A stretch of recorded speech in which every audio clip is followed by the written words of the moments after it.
সোমবার দুপুর 1:06 চারিদিকে চিৎকার আর আহাজারি, আহতদের নিয়ে দিকবিদিক ছোটাছুটি।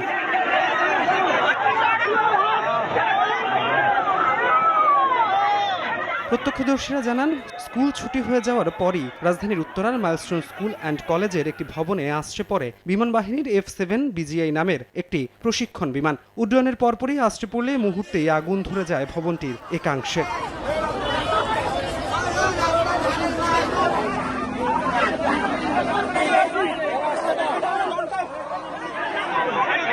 আতঙ্কে ছোটাছুটি করতে থাকেন শিক্ষার্থী, অভিভাবক ও কর্মকর্তা-কর্মচারীরা। ঘটনাস্থলে পৌঁছে কাজ শুরু করে ফায়ার সার্ভিসের 8টি ইউনিট। একে একে বের করে আনা হয় আহতদের।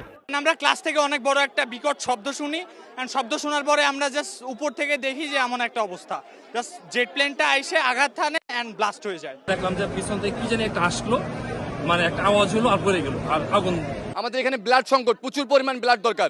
আপনারা যারা আমাদের উত্তরের আশেপাশে, ঢাকা শহরের আশেপাশে যারা আছেন বা গাজীপুর এই সাইডে যারা আছেন, তারা যে মানে যতদূর পারেন, যাদেরকে পারেন একটু বলেন যে ব্লাড দেওয়ার জন্য Bangladesh medical, Uttara medical college এবং কুয়েত মৈত্রীতে উত্তরার যতগুলো মেডিকেল আছে সবগুলোতে রুগী নিয়ে যাওয়া হচ্ছে। 2-3 জন বাচ্চা এসে আমাকে জড়িয়ে ধরে বললো যে আপু বাঁচাও, কিছু করো।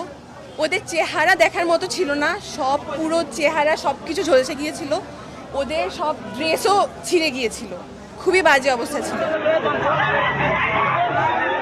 উদ্ধার অভিযানে যোগ দেয় সেনাবাহিনী। হেলিকপ্টারে করে আহতদের দ্রুত চিকিৎসার জন্য নিয়ে যাওয়া হয় হাসপাতালে। বের করে আনা হয় আটকে পড়াদের। ভিড় সামলাতে 2 প্লাটুন বিজিবি মোতায়েন করা হয়।